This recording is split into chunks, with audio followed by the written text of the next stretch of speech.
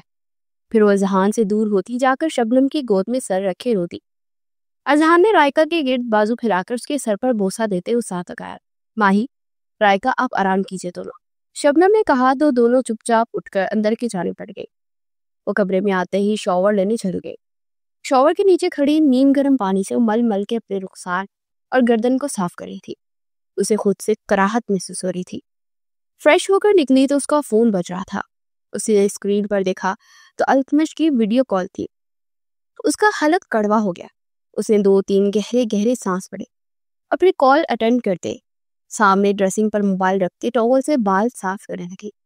اسے bath room میں دیکھ وہ ایک پل کے لیے مبہوت سا رہ گیا. ارے آپ اس وقت کیوں نہائی؟ بہت ٹھنڈ ہے، وہ بولا. بس بال الجھ گئے تھے تو شاور لینا پڑا. وہ بالوں میں ٹاول لپیٹ کر اپنے ہاتھوں کو موئسچرائزنگ کرنے لگی تھی.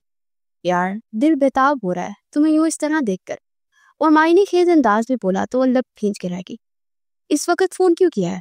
اس پارٹ لہجے میں پوچھا اس نے. کیوں کیا؟ میں فون نہیں کر سکتا کیا تمہیں؟ بیوی ہو میری، التمش نے کہا. مگر میرے آرام کرنے کا وقت ہے mister Afridi, so good night. وہ جلدی سے بولی. پہلے اچھے سے گڈ نائٹ تو بول دیں. وہ ہلکا سا مسکرا کر بولا تو باب مشکل مسکرائی. یہ کیسے بولتے ہیں؟ وہ تجاہل عارفانہ انداز میں بولی. چلے کل ملاقات کیجیے پھر سکھا دوں گا. وہ مسکرا کر بولا. ایسے اب ماشاءاللہ سے 36 سال کے ہیں جبکہ میں 28 سال کی ہوں، تو ایسے ٹین ایج حرکتیں زیب نہیں دیتی آپ کو. وہ بولی تو التمش کہکا لگا کر ہنس پڑا. ہم اصل میں عمر یاد ہی نہیں رکھتے. سمجھے میں 26 کا اور تم 20 کی ہو، اور ایسے بھی رومانس کا عمر سے کیا تعلق؟ وہ بزلا سچ انداز میں بولا. آپ مجھے 20 سال کا بنا رہے ہیں مگر مجھے خود سے 40 سال کی فیلنگ آ رہی ہے، اور بھولوں میں رومانس کم ہی ہوتا ہے. وہ بھی اس بار مسکرا کر بولی تو دوسری طرف سے التمش بے اختیار ہنس پڑا. مطلب تم کسی طرح بھی مجھے رومانٹک نہیں ہونا دینا چاہ رہی یار. دوسری طرف وہ سیٹ آ بھر کر بولا تو لب پینچ کر اسے ڈھونڈنے لگی. اچھا یار اب ایسے تو مت دیکھو، چلو اب مجھے گڈ نائٹ کس دو پھر میں بند کے دیتا ہوں کار. وہ اطمینان سے بولا. مجھے نہیں یہ سب آتا، اس لیے پلیز مجھ سے اس بات کی توقع بھی مت رکھیے گا. Good night. اس سرخ چہرے سے بولی. اف کیا شرماتی ہیں آپ یار، کچھ دن کے بعد میری باہوں میں یوں شرمائیں گی نا تو میں مر ہی جاؤں گا. وہ سینے پر ہاتھ رکھ کر بولا تو دل ہی دل میں بڑے معتبر القابات سے اسے نوازنے لگی. Good night mister Afridi. وہ بولتی ہوئی کال کاٹ گئی. دوسری طرف سے وہ لب کچلتے موبائل کو دیکھتا اس کے رویے پر غور کرنے لگا. 2 دن کے بعد وہ آج عارم کے ساتھ اس کے گھر آیا تھا اور وہ ملازم سے تعریف کے بعد اندر داخل ہوا تو اندر لاؤنج سے ہنسنے کی آوازیں آ رہی تھی. اسی کھلکھلا کر ہنستا دیکھ تھم گیا اور پھر نگاہ جیسی اس کے ساتھ لڑکے پر پڑی تو ٹھٹک گیا. اس کی صورت نہ جانے اتنی مانوس سی کیوں لگی تھی. اس نے سر جھٹک کر دروازہ نوک کیا. وہ تینوں پلٹے اور ان کے چہروں کی مسکراہٹ غائب ہو چکی تھی اور اس کی جگہ گھبراہٹ نے لے لی تھی. ارے آپ لوگ اس طرح بنا بتائے؟ رائکا گھبرا کر بولی. ہم نے سوچا کہ چلیں آج آپ کے گھر جا کر آپ کو سرپرائز دے دیتے ہیں. ویسے یہ کون ہے؟ التمش نے اذہان کو دیکھتے ہوئے پوچھا. یہ اذہان چاہتے ہیں میرا بانچا، مہاجبین نے کہا. آپ کی بڑی بہن کے بیٹے ہیں؟ اور ویسے آپ کی بڑی بہن کہاں ہے؟ اور یہ نکاح پہ شامل بھی ہوئے تھے کیا؟ التمش نے ارد گرد دیکھتے ہوئے پوچھا. یہ آج آیا نا اور ابتیا کو 2-4 دن لگ جائیں گے، لیکن وہ برات والے دن ضرور آئیں گی. اوہ اچھا، and nice to meet you بانجر. وہ ہاتھ بڑھا کر بولا تو اذہان نے اس بار چہرے سے ہاتھ ملایا. چلو اذہان باہر ڈنر پر چلتے ہیں. التمش نے کہا. آپ لوگ ڈنر پر جائیں، میرے سر میں درد ہے. اذہان نے کہا پھر بنا کوئی بات کیے اور اندر کے جانے پڑ گیا. اس کے انداز پر التمش نے لب کھینچ لی. اسے واقعی اس کا مزاج بہت برا لگا. دراصل بہت زیادہ تھک گیا ہے اس لیے اتنا روڈ ہو رہا ہے. آج ابھی اس کی ناگواری بانپتے ہوئے بولی تو اس کے تنے ہوئے اعصاب ڈھیلے پڑ گئے. اچھا ایک کام کرتے ہیں، میں اور آپ الگ چلتے ہیں اور عارم اور لائکا الگ. تاکہ ہم لوگ کپلز اکیلا ٹائم اسپینڈ کر سکے۔ وہ التمش کے بازو کو تھامتے ہوئے بولی تو التمش نے خوشگوار انداز میں دیکھا۔ ہاں ضرور، التمش نے کہا۔ تو چلیے پھر نکلتے ہیں، وہ مسکرا کر بولی اور پھر وہ دونوں باہر نکلے۔ آرین اس کی گاڑی لے کر چلا گیا تھا اور وہ مہاجبین کی گاڑی میں جا رہا تھا۔ پھر ہوٹل میں پرسنل روم بک کرا کر کھانا منگوایا۔ وہ کھانا کھاتے ہلکی پھلکی گفتگو کر رہے تھے۔ پھر پاس کرے بیٹے نے ٹرائفل پکڑنے لگی تو پورا باؤل اس پر الٹ گیا۔ وہ ہڑبڑا کر رکتی اپنے بال صاف کرنے لگی۔ I am so sorry ma'am, I am really sorry. Waiter گھبرا چکا تھا۔ تمہارے ہاتھ کام نہیں کرتے کیا؟ تمہیں ابھی نوکری سے نکلواتا ہوں، التمش دہاڑ کر بولا تو ویٹر مزید گھبرا گیا۔ میم پلیز مجھے معاف کر دے، میں بہت پریشان تھا، میری بیوی ہسپتال میں ہے، اسے بچہ ہونے والا تو دھیان بٹ گیا۔ وہ نم لہجے میں بولا بکواس بند کرو، 100 بہانے ہوتے ہیں تمہارے پاس، اور اب تم اس ہوٹل میں نظر نہیں ہوگے۔ التمش چیخ اٹھا۔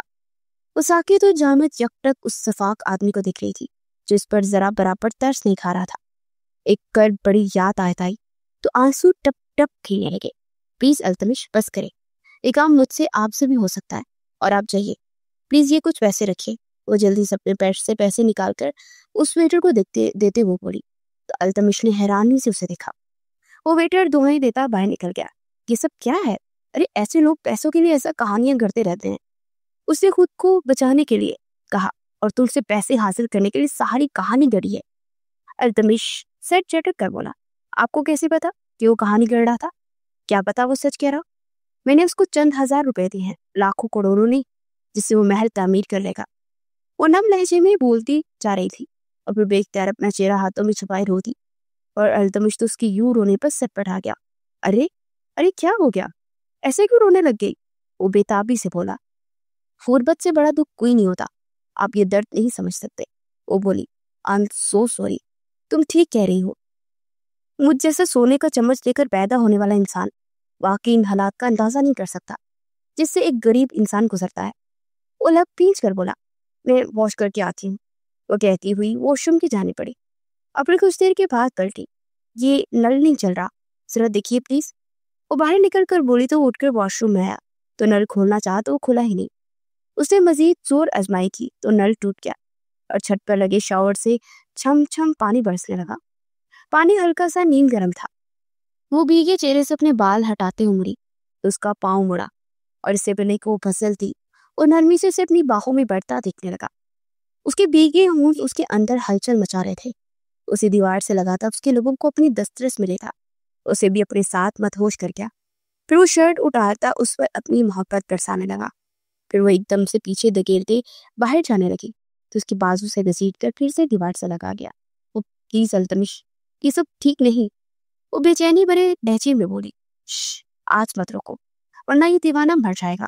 وہ بے خود انداز میں اس کے لوگوں کو چھونے لگا تو پھر سے اس کی سائڈ سے ہوتی گزرنے لگی تو اسے پیچھے سے باہوں میں بڑھ گیا۔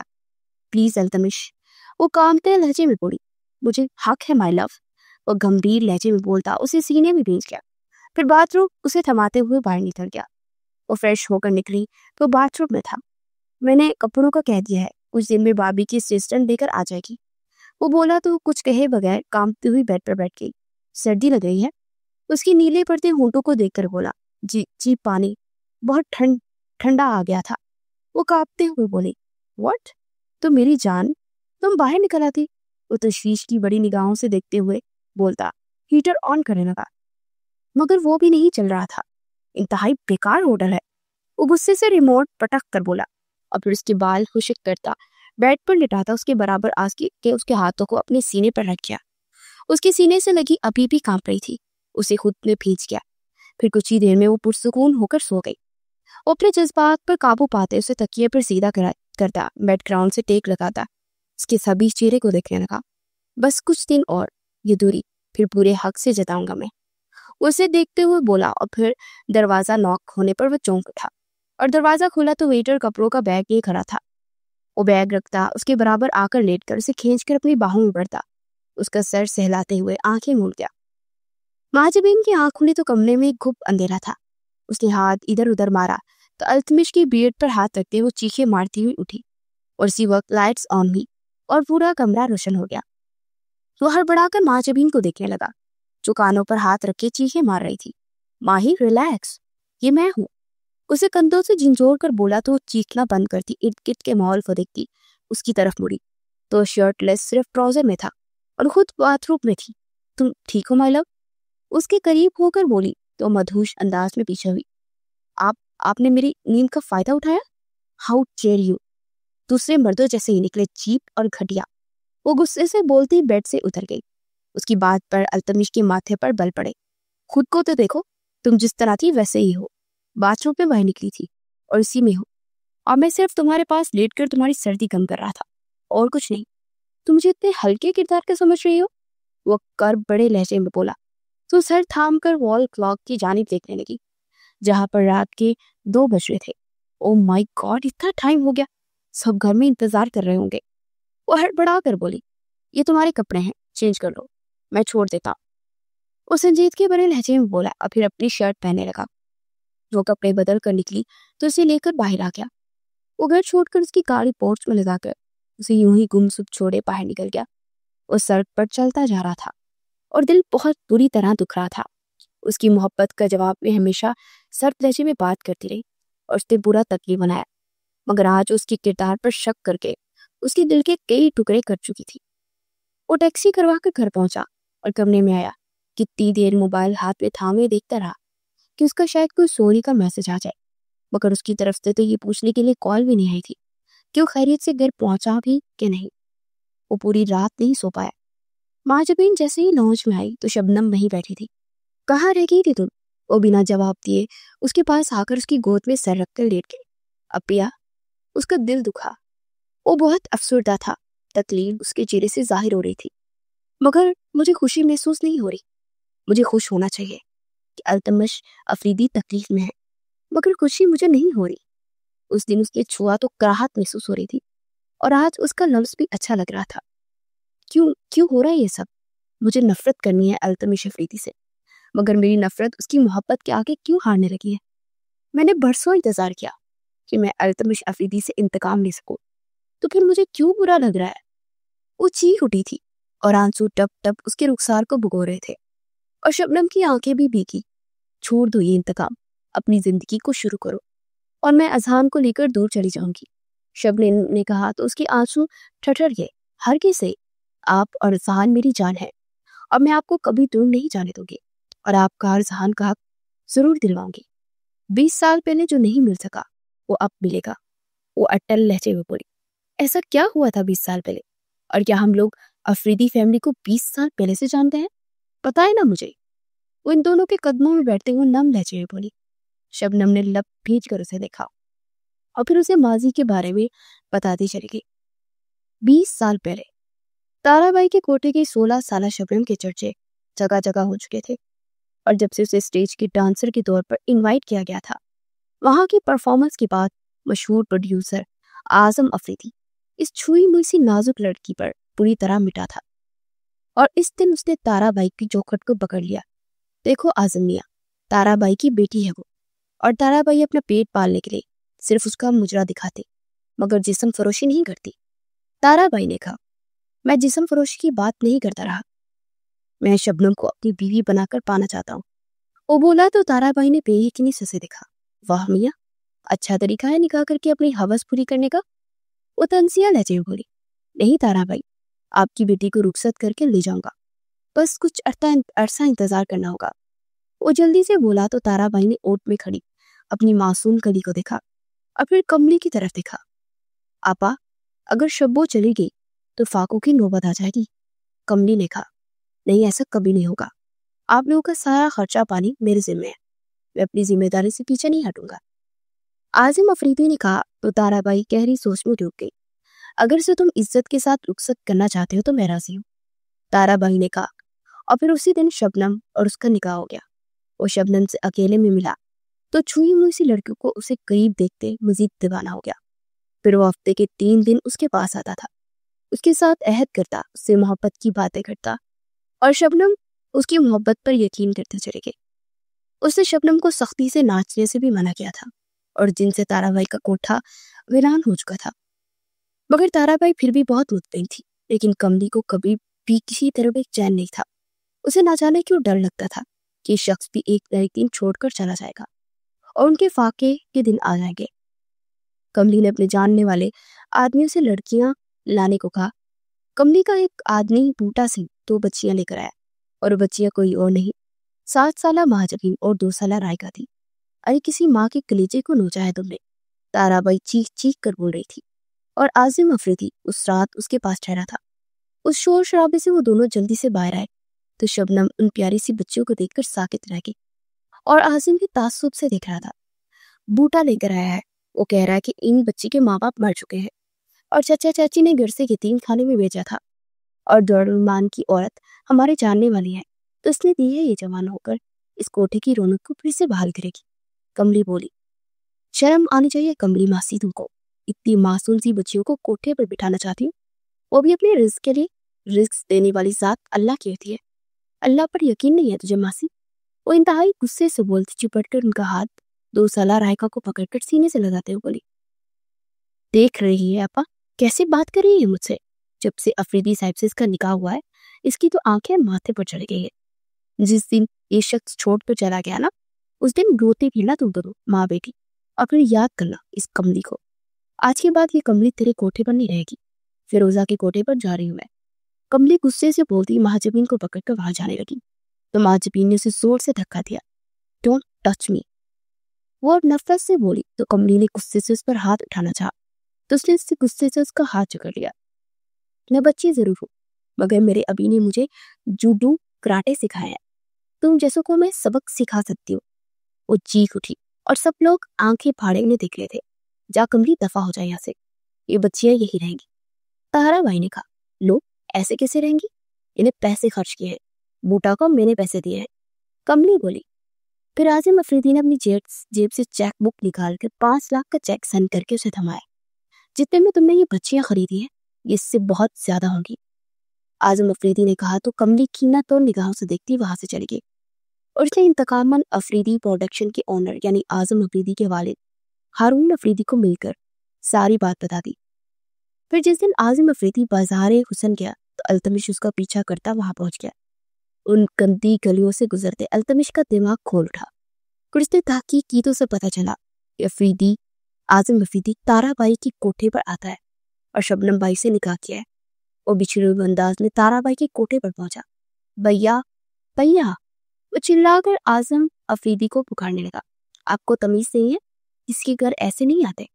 مہاجبین تیکھے لہجے میں بولی تو تنفر بڑے انداز میں اسے دیکھنے لگا، اور اسی وقت عازم افریدی باہر نکلے تو غصے سے پاگل ہو گیا۔ ایک نیچ بدچلن عورت کے لیے آپ نے ہم سب کو دھوکا دیا؟ وہ چلایا، بس خبردار اس سے آگے ایک لفظ بھی بولا۔ عازم افریدی نے چیخ کر کہا، یہ عورت کے لیے آپ نے بھابھی کو دھوکا دیا، اپنے معصوم بچے کو دھوکا دیا۔ اب آپ یہاں سے چلیں گے ورنہ بابا کو بلانا پڑے گا۔ التمش کی دھمکی پر وہ لب بھیج کر تھر تھر کانپتی شبنم کی جانب بڑھا، میں پھر آؤں گا۔ وہ یہ کہہ کر التمش کے ساتھ وہاں سے چلا گیا۔ پھر 10 دن گزر کے وہ نہیں آیا، مگر اس کی طرف سے خط آیا جس میں اس نے بتایا کہ وہ بابا کی وجہ سے بہت مجبور ہے، شاید وہ کبھی دوبارہ نہ مل سکیں گے مگر پیسے بھیجتا رہے گا۔ وہ اس مختصر خط کو پڑھتے بے ہوش ہو گئی۔ دائی نے آ کر دیکھا تو بتایا کہ وہ حامل ہے۔ دائی بائی گمسم سی ہو گئی۔ کملی روز آ کر تانے دیتی اور تارا بائی سر جھکائے سنتی۔ پھر شبنم سے چھپ کر تارا بائی نے ننھی مہاجبین کو ڈانس سکھانا شروع کر دیا، اور شبنم کو جس دن پتا چلا اس نے پورا کوٹھا سر پہ اٹھا لیا۔ پھر ایک رات وہ ان دونوں کو لے کر اس کوٹھے سے نکل آئی کہ افریدی ہاؤس پہنچی۔ شبنم کے جسم کی بناوٹ سے عازم افریدی کو پتا چل چکا تھا کہ وہ ماں بننے والی ہے۔ التمش گارڈ سے بولو اس گند کو باہر نکالے۔ ہارون افریدی چیخ اٹھے۔ شبنم گڑ گڑانے لگی مگر وہاں تو سب فرعون بنے کھڑے تھے اور عازم افریدی مجنونوں کی طرح سر جھکائے کھڑا تھا۔ التمش نے گارڈز کو بلوا کر شبنم کو اور انہیں باہر نکالا، تم جیسے بازاروں عورتیں ہماری ہمدردی کے لائق بھی نہیں ہے، جاؤ جا کر اس گند پر مرو اور یہ رکھو پیسے، اور چاہیے ہو تو بتا دینا۔ التمش سر تیزی میں بولا اور پیسوں کی گڈی شبنم کی گود میں پھینکتے اندر کی جانے پڑا، اور مہاجبین نے اپنی چپل اتار کر اس کی کمر میں ماری اور اسے ناسیبا گالیاں دیتا اس کے پاس آیا اور ایک زوردار تھپڑ اس کے رخسار پر رسید کیا تو دور جا گئی۔ پھر وہ گالی بکتا اندر چلا گیا۔ مہاجبین نے شبنم کے ہاتھ سے گڑی پکڑی اور اندر آئے، اور اسی وقت التمش بولا، اوے یو ڈونکی مونکی، اپنے پیسے رکھو اپنے پاس، ہم تم جیسوں کے پیسوں پر تھوکتی بنے۔ وہ گڈی زور سے اس کے منہ پر پھینکتے ہوئے بولی، یو بیچ۔ وہ مٹھیاں بھیج کے اس چھٹانگ بھر کی لڑکی کو دیکھنے لگا جس کی آنکھوں سے شعلے نکل رہے تھے۔ خدا کے لیے تم لوگ کی ہر خوشی غم میں بدل جائے، خدا کرے تم لوگ ویسے تڑپو جیسے ہم تڑپ رہے ہیں۔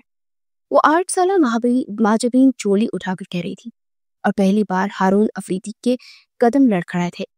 التمش نے اس کے بالوں سے پکڑا اور اسے کھینچتا ہوا باہر لا کر سڑک پر پھینکا۔ میں آؤں گی، میں واپس آؤں گی، اور بڑے مان سے آؤں گی، وہ چلا کر بولی، جسٹ گو ٹو ہیل۔ وہ پھنکارا اور دروازہ لاک کر دیا۔ ایک دائی کے گھر کی سامنے شبنم درد سے تڑپ رہی تھی اور اس کے لوگوں نے ان کی مدد کی۔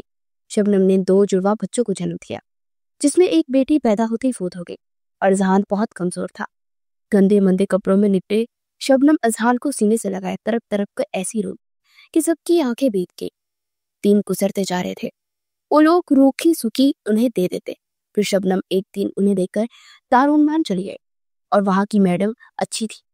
کچھ دن میں شبنم اور ماجبین سینا پرونا سیکھ چکی تھی، اور پھر ایک دن میڈم کی مدد سے شبنم وہاں سے لے کر انہیں ایک محلے میں شفٹ ہو گئی۔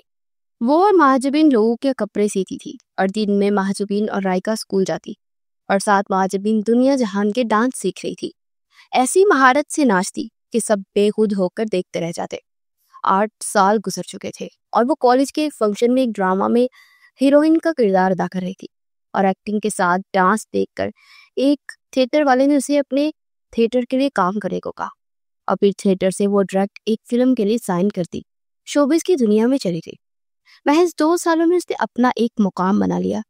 پھر وہ 20 سال کی تھی جب اس نے گھر خریدا اور اپنے باپ اکرم زیدی کے نام کی تختی لگوائی۔ وہ ماجبین زیدی آج شوبز کی دنیا کا ستارہ بنی تھی، اور اسی شخص کی بیوی بھی جو برسوں پہلے دھکے مار کر انہیں افریدی ویرا سے نکال چکا تھا۔ وہ ماضی سے ہال میں واپس آئی تو رائکا کے چہرہ آنسو سے تر تھا۔ ان لوگوں کو اپنی عزت بہت پیاری ہے، اور میں ان کمزوروں کا فائدہ اٹھاتے ان کے گھر جاؤں گی۔ اور میرے بارے میں جاننے کے بعد التمش افریدی کے چہرے کے تاثرات کیسے ہوتے ہیں، یہ دیکھنے کے لیے میں بہت بےتاب ہوں۔ ماجبین نے کہا، مجھے کوئی فکر نہیں ہے میری زندگی برباد ہوتی ہے کہ نہیں، مگر ایسے لوگ سبق سکھانا سچ میں بہت لازم ہوتا ہے۔ میں آپ کے ساتھ ہوں۔ رائکا نے کہا، نہیں میری جان، تمہیں اس بارے میں عارم سے کوئی بھی بات نہیں کرنی، اور مجھے یقین ہے وہ لوگ بھی عارم تک یہ بات پہنچنے نہیں دیں گے۔ یہ انتقام میں اکیلی لوگ، میں انہیں بتاؤں گی کہ میں نے برسوں پہلے جو ان سے وعدہ کیا تھا نا، وہ پورا کر دیا ہے۔ ماجبین نے کہا، پھر آنچیں صاف کر دی اپنے کمرے کی جانب بڑھ گئی۔ آج ان کی شادی کا پہلا فنکشن تھا۔ وہ لوگ سٹیج پر بیٹھے تھے، اور التمش ان کی طرف دیکھ رہا تھا، جس کا چہرہ آج بھی ہر قسم کے جذبات سے عاری تھا۔ نہ جانے وہ اتنی پتھر دل کیوں تھی۔ پھر اس کا ہاتھ تھام کر ٹیرس پر چلایا۔ کیوں ہو تم ایسی؟ تمہیں کوئی فرق نہیں پڑتا کیا کہ میں تم سے ناراض ہوں؟ تم نے اس دن مجھے ہرٹ کیا اور ایک بار بھی سوری نہیں بولا۔ اس کے کندھوں سے تھامتے ہوئے بولا، آپ ناراض تھے مجھ سے؟ مجھے لگا کہ مصروف ہے، میری طرح اور ناراض کیوں تھے؟ وہ اتنی معمولی سی بات پر حد ہوتی ہے کسی چیز کی۔ وہ اس کے ہاتھ پیچھے ہٹاتی دور ہونے لگی تو اس سے کھینچ کر اپنی باہوں کے حصار میں لے گیا۔ کیوں تڑپا رہی ہو مجھے؟ کوئی دشمنی ہے کیا؟ ایسا تو کوئی دشمنوں کے ساتھ بھی نہیں کرتا ہوگا جیسا تم میرے ساتھ کرتی ہو۔ کیوں ہو تم اتنی پتھر دل؟ اس کے کندھوں پر اپنے لب رکھتے ہوئے گمبھیر لہجے میں بولا تو کرب سے اپنی آنکھیں میچھی۔ اس کا یہ چھونا، اس کی یہ باتیں اس کے دل میں ہلچل سی مچا رہی تھی، اور وہ بار بار خود کو یاد کروا رہی تھی کوئی یہاں پر انتقام لینے آئی ہے، نہ کہ محبت کے لیے۔ مگر بدتمیز دل مان ہی نہیں رہا تھا۔ آنی، یہاں ہے آپ؟ اذہان کی پکار پر وہ گہرا سانس بھرتا پیچھے ہوا۔ او آئی ایم سوری، غلط ٹائم پر لگتا ہے انٹری کرتی، لیکن بہت ضروری کام ہے تو آپ کی بیگم صاحبہ کو لے کر جا رہا ہوں، اذہان نے کہا، اور پھر اس کا ہاتھ تھامے نیچے کی جانب پڑ گیا۔ وہ بھی سرد آ بھرتا ان کے پیچھے نیچے آ گیا۔ پھر مہندی کے فنکشن سے فارغ ہو کر وہ لوگ گھر کے لیے نکل گئے۔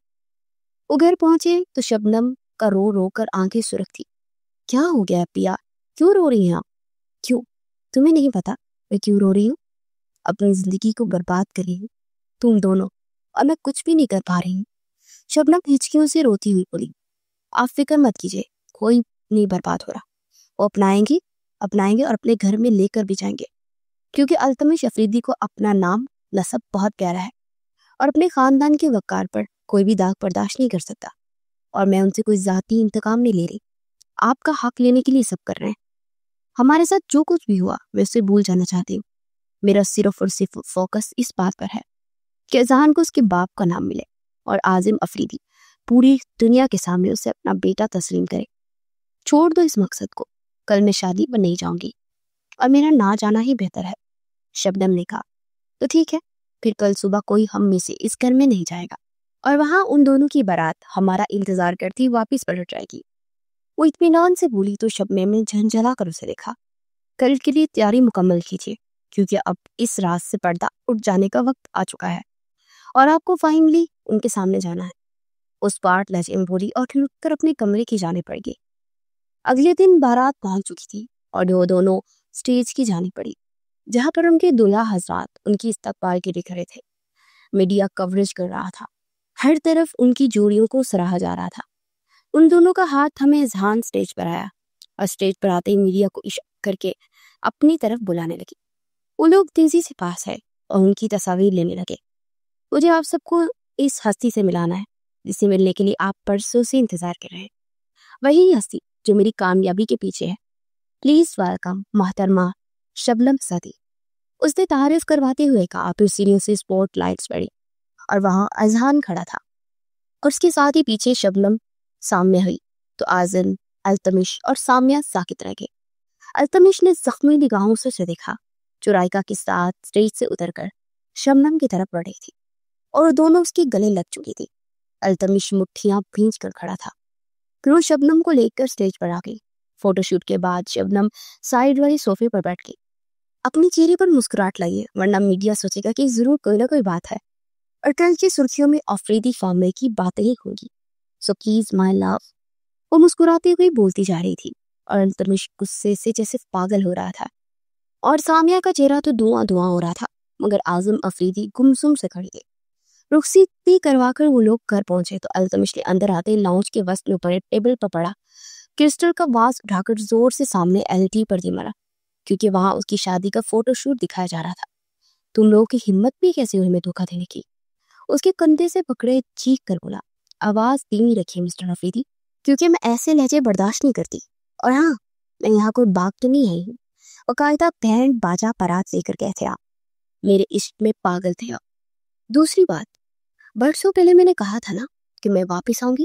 لو میں آ گئی. اب نکالو یہاں سے. کیسے نکالتے ہو؟ وہ صوفے پر بیٹھتے اطمینان سے بولی. کیا ہو رہا ہے یہ سب؟ کوئی مجھے بتائے گا؟ آرین نے بے چینی بھرے لہجے میں کہا. تمہیں پتہ نہیں یہ کون ہے؟ کہ وہی ہے بازار حسن کی طوائفیں. ان کا کسی شریف ماں باپ سے تعلق نہیں ہے. التمش چیخ کر بولا تو آرین کا رنگ متغیر ہو گیا اور وہ لڑکھڑا کر پیچھے ہوتا صوفے پر بیٹھ گیا. دیکھو آرین، ہماری کوئی دشمنی نہیں آپس میں اور تم میری بہن سے محبت کے دعوے دار ہو تو تمہیں اس بات سے کسی قسم کا کوئی فرق نہیں کرنا چاہیے. ہم شریف باپ کی بیٹی ہے. ہم بازار حسن میں بیچ دیا گیا تھا ہمیں. اگر وہاں کی طوائف شبنم بائی تو اس معاشرے کی شریف زادوں سے بہت اچھی نکلی جو کہ ڈٹ کی ہماری خاطر. پوچھیے اپنے بھائی سے جس دن ہم بیچی گئی تھی اس دن اسی کوٹے میں تھے اور میں خریدنے والوں کو پیسہ دے کر انہوں نے خرید کر شبنم بائی کو دے دیا. پتا ہے نا عاصم بھائی کہ ہم سچ کہہ رہے ہیں کہ جھوٹ. خیر چھوڑو ان باتوں کو. مجھے میرا کمرہ دکھا دیجیے تاکہ میں جا کر کچھ دیر آرام کر سکوں. وہ سکون بھرے لہجے میں بولی اور پھر چلتی ہوئی رائکا کے پاس آئی جو گمسم کھڑی تھی. جاؤ تم بھی اپنے کمرے میں اور تمہیں کسی قسم کی لڑائی کی کوئی ضرورت نہیں ہے. اپنی زندگی کو شروع کرو. اگر آرین تمہیں اپنانا چاہتا ہے تو اس کا ہاتھ تھامنے میں دیر مت کرنا. وہ بولی تو آرین نے اس کا ہاتھ تھام لیا. وہ دھیما سا مسکرا دی. آپ کا بیٹا محبت نبھانا جانتا ہے عازم افریدی. وہ بولی اور پھر ملازمہ کے ساتھ التمش کے کمرے میں آ گئی. التمش غصے سے عازم افریدی کو دیکھنے لگا. آپ کی غلطیوں کی وجہ سے آج ہمارا پورا خاندان مصیبت میں پھنس گیا ہے. طوائفوں میں. وہ چیخا. اور میرے خیال میں ہم جیسے لوگوں سے زیادہ اس بازار حسن کے لوگوں میں انسانیت ہوتی ہے. ہم جیسے لوگ ساتھ برادری نام و نسب کے نام پر ایک دوسرے کو قتل کر دیتے ہیں. وہاں ایسا نہیں ہوتا. عازم افریدی نے تلخ لہجے میں کہا اور سامیہ کی جانب پڑے. فکر مت کر. بابا سے کیا گیا وعدہ مرتے دم تک نبھاؤں گا. کبھی بھی تمہارے ساتھ بے وفائی نہیں کروں گا اور میں نے کبھی کی بھی نہیں تھی. میرا گناہ یہ تھا کہ میں دوسری شادی کی کیونکہ مجھے محبت تھی. تم ان دنوں بابا کی پروڈکشن ہاؤس اور فیشن ڈیزائنر کمپنی کو سنبھال رہی تھی. تم نے اس فیملی کے لیے یہ سب کیا. میں مانتا ہوں مگر ایک شوہر کیا چاہتا ہے اپنی بیوی سے تمہیں اس بات کو نہیں پتا، اس لیے میں بھٹکتا ہوا شبنم کے پاس پہنچ گیا۔ جو سکون مجھے تم سے چاہیے تھا مجھے وہاں ملا۔ میں نے شادی کر لی، مگر اس کے حصے میں صرف 2-3 راتیں تھی، مگر باقی کے سارے دن تمہارے ہوئے، اور یہ شبنم نے مقرر کیے تھے۔ میں نے نکاح کے بعد بتایا تھا کہ میں شادی شدہ ہوں۔ وہ بہت رہی تھی، ناراض بھی رہی تھی، پھر اس کے بعد اس نے قسم دی تھی کہ میں اس سے زیادہ تم سے قریب رہوں، اور اس کی وجہ سے میں تمہارے پاس زیادہ وقت گزارتا، مگر تمہارے پاس میرے لیے کوئی ٹائم ہی نہیں ہوتا تھا۔ ہر وقت میرے دیور جی، میرے بابا جی، یہی تمہاری زبان پہ ہوتا۔ جیسے بابا جی کو لگتا تھا کہ میں ایک لوکما ہوں، ویسے تمہیں بھی لگنے لگا۔ شاید اسی لیے تم اپنا مقام بنانا چاہتی تھی اور تم نے بنا لیا، مگر میں سب کو ہارتا چلا گیا۔ اس کی طرف اب بھی تم انسیکیور مت ہونا، کیونکہ وہ کبھی بھی واپس نہیں آئے گی میری زندگی میں تمہاری اجازت کے بنا۔ اگر وہ چاہتی نا تو پوری دنیا کو اکٹھا کر کے افریدی ہاؤس کے باہر دھرنا دے سکتی تھی، مگر اس نے ایسا نہیں کیا، کیونکہ وہ میرے اور تمہارے بیچ کبھی آنا چاہتی ہی نہیں تھی، اور چلی گئی۔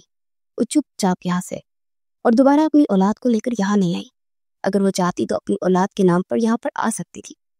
عاظم افریدی بھی پھٹ پڑے تھے، وہ سر جھٹک کر باہر نکل گیا۔ اس کا کمرے میں جانے کا کوئی ارادہ نہیں تھا۔ وہ وہاں سے نکل کر اپنے فلیٹ پہ پہنچا، جہاں پر اس کی دوست جو کہ ایکٹریس بھی تھے وہاں بھی موجود تھی۔ اس نے غصے میں اپنے لیے الکحل منگوائی اور کتنی دیر بیٹھا اس حرام مشروب کو اپنے اندر اتارتا رہا۔ آپ آج تو آپ کی شادی ہے نا، تو یہاں پر کیوں ہیں آپ؟ مایا نے پاس آتے کے سوال کر ڈالے۔ میری بیوی نے مجھے دھوکہ دیا ہے، اسے مجھ سے محبت نہیں ہے، وہ کر بڑے لہجے میں بولا۔ کس قسم کا دھوکہ سر؟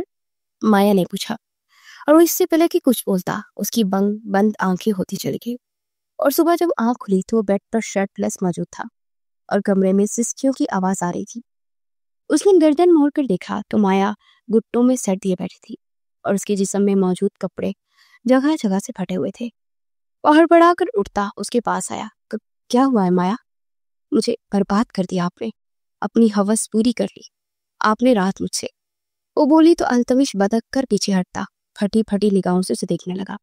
بکواس مت کرو، جھوٹ کیوں بول رہی ہو تم؟ اچھی طرح سے جانتا ہو تم جیسی لڑکیوں کو۔ وہ غصے سے دہاڑا اور پھر جلدی سے شرٹ پہنتا وہاں سے نکلتا چلا گیا۔ وہ گھر پہنچ کر سیدھا اپنے کمرے کی جانے پڑا۔ وہ کمرے میں آیا تو دشمن جان پرسکون سی بیڈ پر بیٹھی چائے پی رہی تھی۔ ہے گڈ مارننگ سویٹ ہارٹ، اٹھ کر اس کے پاس آ کر اس کے گلے میں باہیں ڈالتے ہوئے بولی تو اس کے حسین چہرے سے نگاہیں چرا گیا۔ کیا ہوا؟ آج کس کرنے کو دل نہیں کر رہا بیبی کا؟ تم تو اتنا بیتاب تھے مجھے چھونے کے لیے، اب کیا ہوا؟ کس نا؟ اپنے ہونٹ اس کے چہرے کے پاس لاتے ہوئے بولی تو اس نے کھا جانے والی نگاہوں سے اسے دیکھتے اس کے جبڑے بیچ کر دیوار سے چپکایا۔ تم جیسی لڑکی پر میں تھوکنا بھی پسند نہیں کرتا، تم طوائفوں کا کام ہی یہی ہے، دوسرے کے گھروں میں آگ لگانا۔ وہ تلخ لہجے میں بولا تو اس کی بات پر مہاجبین کا چہرہ سرخ ہو گیا۔ اپنی حد میں رہے مسٹر التمش، میں نے آپ سے پہلے بھی بولا کہ میں طوائف نہیں ہوں۔ وہ تب کر بولی پلیز میرے منہ مت لگو، میرا دماغ پہلے ہی بہت زیادہ خراب ہوا ہے۔ وہ غصے سے بولتا واش روم کی جانے پڑ گیا۔ وہ فریش ہو کر باہر لاؤنج میں آیا ہی تھا کہ اسی وقت انسپیکٹر عمر اندر داخل ہوئے۔ Mister Altamash Afridi, you are under arrest, وہ بولا تو سب چونک کر کھڑے ہو گئے۔ کس جرم میں؟ عاظم افریدی غصے سے بولے، مس مایا کا ریپ کرنے کے جرم میں۔ انسپیکٹر کی بات پر سب نے بے یقینی سے اسے دیکھا تو کرب سے آنکھیں میچ گیا۔ میں نے کچھ نہیں کیا انسپیکٹر، وہ لڑکی جھوٹ بول رہی ہے، وہ غصے سے بولا۔ سارے ثبوت آپ کے خلاف ہیں اور مس مایا نے خودکشی کرنے کی کوشش بھی کی ہے، انسپیکٹر نے کہا، پھر اس کو ہتھ کڑی پہنا کر باہر لائے تو وہاں میڈیا پہلے سے موجود تھا۔ اس طرح طرح طرح کے سوال ہو رہے تھے اور وہ جیل میں بیٹھا جل کود رہا تھا۔ 3 دن گزر چکے تھے۔ انسپیکٹر عمر نے اس کے خلاف ثبوت مزید مضبوط کر دیے تھے۔ وہ پریشان تھی کھڑی تھی کہ اذہان اس کے پاس آیا۔ آنی چلیے، اس گھر میں اب آپ کے لیے یہاں پر کچھ نہیں رکھا، اس نے کہا تو زخمی نگاہوں سے دیکھنے لگی۔ نہیں اذہان، التمش کے لیے وقت بہت گھٹن ہے، اس کے لیے نام سب کچھ بہت اہم ہے، اب میں اس کا یہ داغ مٹانا چاہتی ہوں۔ وہ بولی آپ کو لگتا ہے کہ وہ انسان بے گناہ ہے؟ آپ شاید دیکھ نہیں رہے کہ سارے ثبوت ان کے خلاف ہے۔ اذہان نے کہا، اے اذہان، میرا دل کہتا ہے کہ اس نے کچھ بھی غلط نہیں کیا، ہمیں معاملے کی تہ پہ تک پہنچنا چاہیے اور تم میری مدد کرو گی نا؟ اس نے کہا تو اذہان نے لب بھینچ کر سر اسبات میں ہلایا۔ باہر کھڑی سامیہ کی آنکھیں بھیگ گئی. وہ دروازہ کھلے اندر آئی تو وہ دونوں چونکے. تھینک یو ماجوی, تم سچ میں بہت اچھی ہو. شبنم میں تم لوگوں کی بہت اچھی طبیعت کی ہے, سامیہ نم لہجے میں بولی, اور پھر اذہان کے رخسار کو ہلکا سا تھپتھپا کر باہر نکل گئی. اذہان نے اپنے ایک دوست جو کہ جاسوس تھا اس کو ساری سچویشن بتائی تو اس لڑکے کا پیچھا کرنے لگا. 2 دن کے بعد اس نے جو انفارمیشن دی وہ سن کر وہ لوگ چونک گئے, کیونکہ وہ لڑکی انسپیکٹر عمر کی منگیتر تھی. جیسے اسے انسپیکٹر عمر کے خاندان کے بارے میں پتا چلا وہ مزید چونکی, اور اسی دن اذہان کے ساتھ اس کے گھر پہنچی تو دونوں انہیں دیکھ کر چونکے.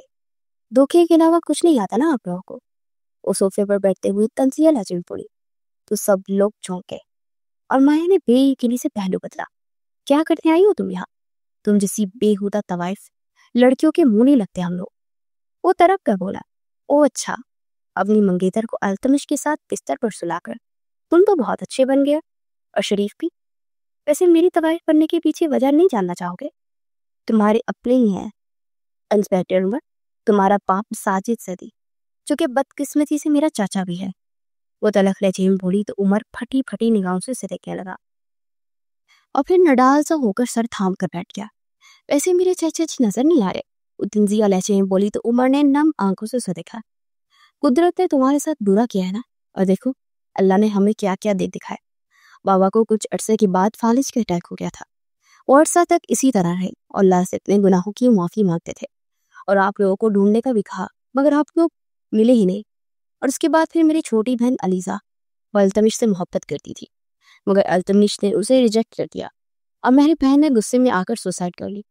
اور میں پچھلے 5 مہینے سے مایا کے ساتھ مل کر اس شخص کو بدنام کرنے کے لیے پلان بنا رہا تھا مگر ہمیں موقع ہی نہ مل رہا تھا. اور پھر بالآخر اس دن موقع ملا اور میں نے اور مایا نے اس کی الکحل میں ڈرگس بھی ملا دی تاکہ اسے اتنا نشہ ہو کہ وہ کسی قسم کی مزاحمت ہی نہ کر سکے اور اسے کچھ یاد بھی نہ رہے.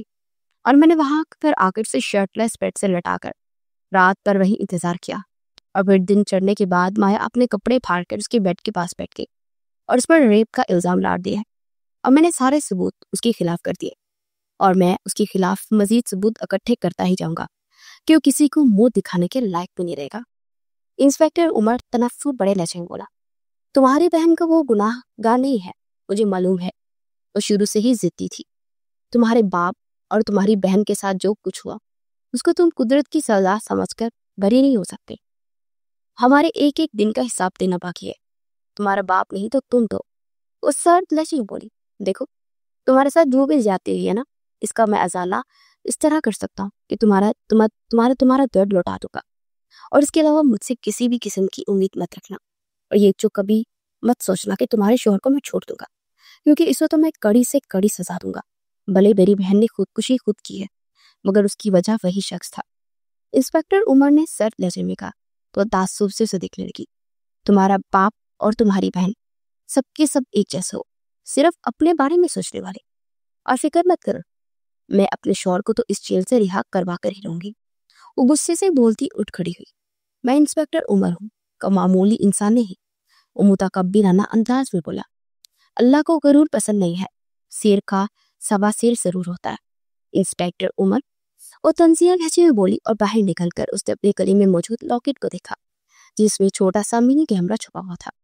پر اذہان نے اس کیمرے سے منسلک USB میں موجود وہ ویڈیو ریکارڈنگ نکالی اور اسے جا کر DSP صاحب کو دکھایا تو ان کی پوری فورس حرکت میں آ چکی تھی, اور ویڈیو میڈیا تک پہنچ چکی تھی, اور میڈیا پولیس اسٹیشن پہنچ چکا تھا. DIG صاحب تھانے پہنچے تو انسپیکٹر عمر نے دیکھ کر چونک گیا. ہمیں تم پر فخر تھا, تم ایک بہادر افسر ہو, مگر تم نے اپنی طاقت کا ناجائز فائدہ اٹھایا, وہ بھی اپنے ذاتی انتقام لینے کے لیے. تم سے تمہارا عہدہ چھینا جاتا ہے. DIG صاحب نے دہاڑ کر کہا تو اس نے فقط چہرے سے پیچھے سے آتے مہاجبین کو دیکھا. خود کو بڑا 30 مار خان سمجھتے تھے مگر تم تو گدھے نکلے. تم انسپیکٹر تھے مگر تم نے اپنا سارا پلان بڑے فخر سے مجھے بتا دیا. وہ چبا کر بولی تو انسپیکٹر عمر نے غصے سے اسے دیکھا, پھر وہاں سے سلاخوں کے پیچھے کھڑے التمش کے پاس آئی. 1 ہفتے میں وہ بحال ہو چکا تھا, اور وہ سے باہر نکلی تو وہاں میڈیا ان کا منتظر تھا, مگر کسی کے لیے بھی کوئی سوال کا جواب دیے بغیر اس کا ہاتھ تھامے کھاڑے کی جانب پڑ گئی. گھر پہنچے تو سامیہ اور عازم افریدی باہر کھڑے ان کا انتظار کر رہے تھے.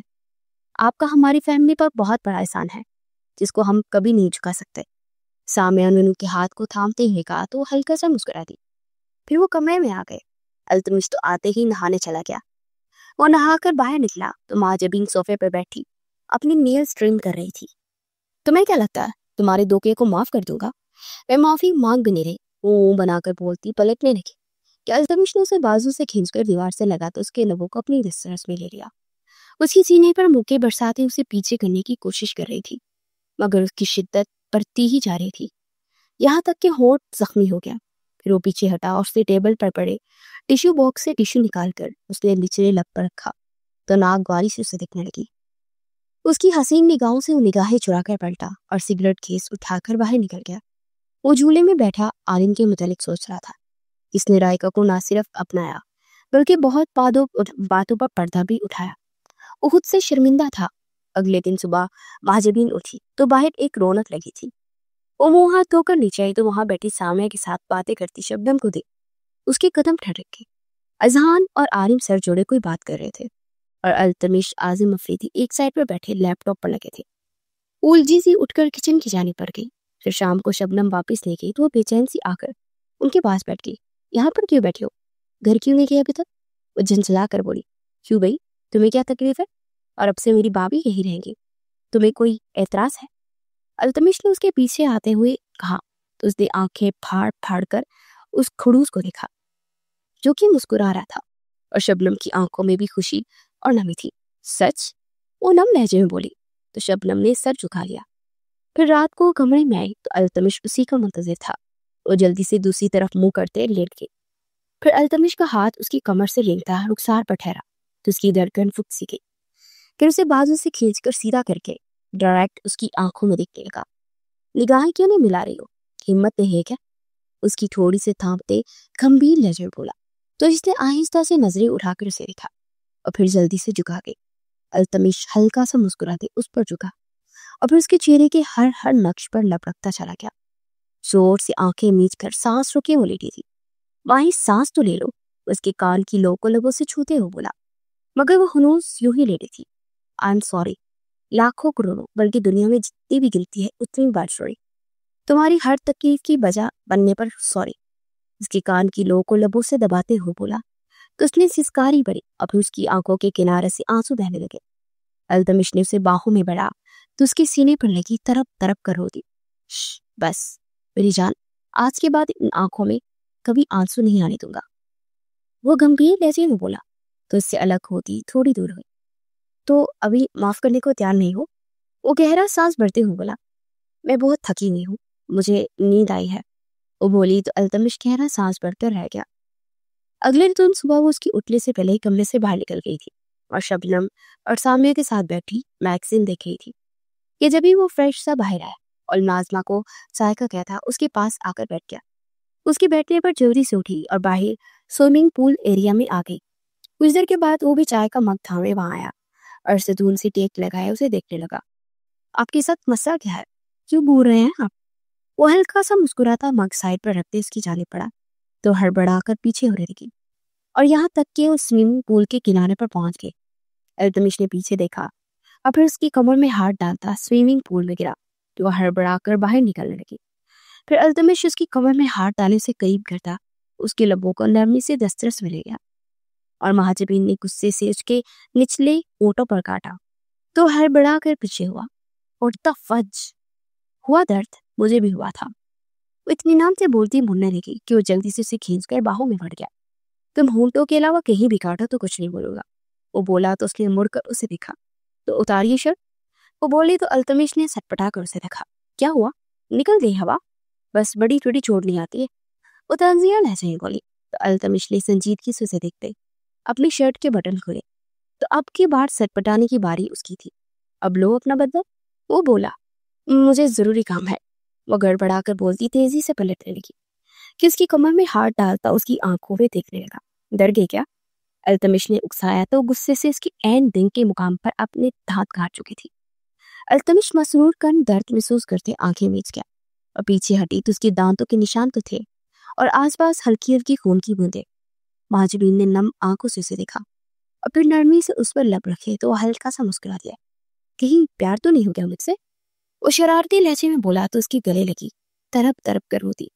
التمش اسے یوں ہی باہوں کے حصار میں لیے کھڑا تھا، پھر اسے گود میں اٹھائے، سوئمنگ پول سے باہر آ کر گود سے اتارا۔ آج رات مت تڑ پانا ورنہ جان نکل جائے گی۔ التمش نے کہا تو اس نے تڑپ کر اپنا ہاتھ اس کے لبوں پر رکھ دیا اور پھر جلدی سے ہٹا بھی لیا۔ رات کو التمش کمرے میں آیا تو وائٹ کلر کی شیفرون کی ساڑی میں کیا مٹا رہی تھی۔ التمش اسے باہوں میں بھرے اس پر اپنا حق جتانے لگا۔ I love you sweetheart، وہ گمبھیر لہجے میں بولے۔